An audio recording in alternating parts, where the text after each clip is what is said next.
Como pode o túmulo do professor Hippolyte Léon Denisard Rivail ser um dos mais visitados e o mais florido no cemitério Père-Lachaise, em Paris? Ele ficou mais conhecido como Allan Kardec. O homem que morreu sem crer na morte, né? O homem que está num túmulo que não acreditava na morte. É verdade. Porque ele não está no túmulo. Essa é a questão que ele defendia. Ele, enquanto espírito, está há muito tempo liberado da carne, do túmulo. O corpo dele está lá, mas o corpo dele, claro, não era ele. Para se chegar ao túmulo de Allan Kardec, é preciso uma boa caminhada entre sepulturas seculares. Estão ali grandes nomes da política, da ciência e das artes. Mas o de Kardec se destaca. Curioso para alguém que não acreditava na morte. Ele era uma pessoa altamente racional. Tanto é que se você for ao túmulo dele, existe lá uma recomendação do próprio Allan Kardec, para que não se tomem atitudes místicas, para que não se aproxime daquele túmulo como se fosse alguma coisa sagrada, porque ele dessacralizou a religião. Ele é alguém que tornou a religião, tornou a fé algo raciocinado e não algo metafísico. Fé no Espiritismo, ela nasce do raciocínio.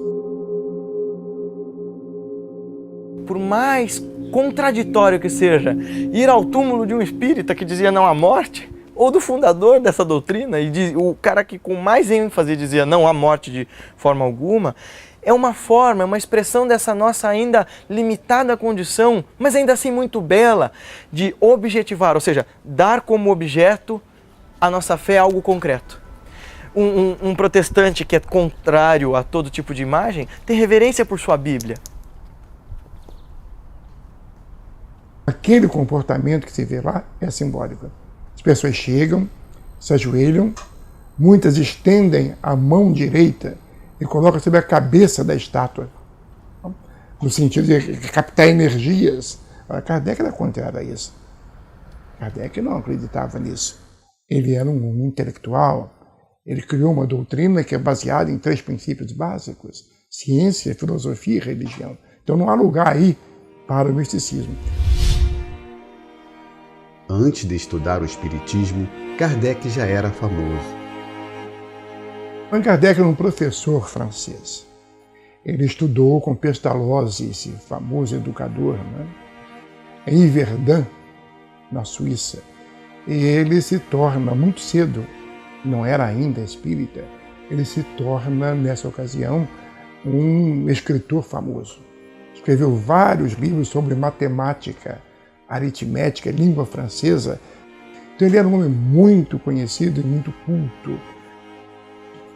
Ele vai conhecer o Espiritismo quando já estava com cerca de 50 anos, quando começa na França as chamadas mesas girantes. Era uma situação lúdica, um jogo em que as pessoas se sentavam em torno de uma mesa e botavam a mão sobre a mesa e perguntavam à mesa alguma coisa. E a mesa respondia por meio da tipologia, ou seja, toques, pancadas. Então, como se fosse código Morse, certas pancadas tinham um certo valor linguístico, e assim havia essas comunicações. Da mesma forma que tinha gente que perguntava para as mesas girantes: se eu quero um emprego, posso arrumar um emprego, me dá um número de um jogo para eu vencer. Mas ao mesmo tempo tinha gente que fazia perguntas de alto nível sobre espiritualidade, sobre o que os espíritos poderiam dizer sobre isso e aquilo. E quando Kardec percebeu que isso realmente tinha uma inteligência por trás daquilo, ele começou a estudar isso de uma forma mais séria, né? Kardec vai a uma sessão dessa, e numa dessas sessões ele entra em contato com um espírito que chamou Espírito Verdade, assim que se identificou. Esse espírito vai dizer a ele que ele tem a missão, que ele tem a tarefa de levar o espiritismo não só a Paris, mas a toda a Europa. Kardec ficou convencido da autenticidade dos fenômenos.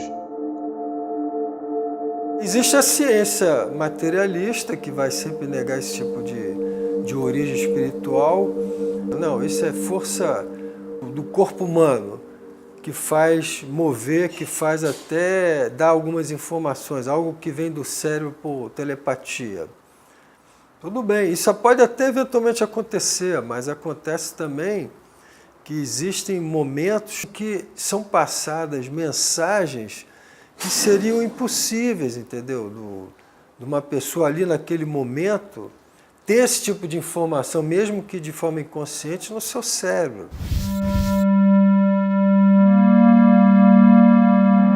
Allan Kardec não é o criador do Espiritismo ou doutrina dos Espíritos. Ele é o codificador. Alguém que pegou ideias dos Espíritos e as arrumou metodicamente em 5 livros básicos. Com isto, ele dá início, em 18 de abril de 1857, em Paris, com o lançamento do Livro dos Espíritos ao Espiritismo Moderno. Kardec teve um enterro tradicional.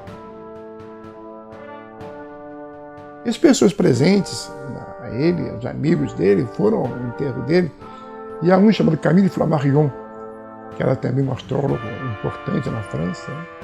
E foi ele que fez o necrológio, o discurso sobre o túmulo. E ele criou uma metáfora interessante. Ele foi uma espada que gastou a bainha. A metáfora consiste: a espada é o espírito, a bainha é o corpo. Então, de tanto trabalhar para construir o espiritismo, ele acabou sofrendo aneurisma e desencarnou. Espíritas brasileiros costumam incluir a visita ao túmulo em viagens a Paris. Essas pessoas, né, vão lá para conhecer o túmulo do líder maior. Não tem um valor assim de Meca, por exemplo, né? A Meca é um pouco diferente disso. Jerusalém tem o Templo de Jerusalém. São motivações religiosas. O islamita deve ir a Meca, como o judeu deve ir ao Templo de Jerusalém pelo menos uma vez por ano. Nós não temos obrigação nenhuma de ir ao túmulo. E é claro que haverá curas, milagres e fenômenos envolvendo o túmulo do Allan Kardec a partir do momento que a fé das pessoas se deposite ali. Tudo é possível naquele que crê, a fé do tamanho de um grão de mostarda pode mover montanhas, as palavras de Jesus. Então, aquilo em que a gente coloca a nossa fé com cuidado e devoção, pode ser que se torne um objeto de sagrado.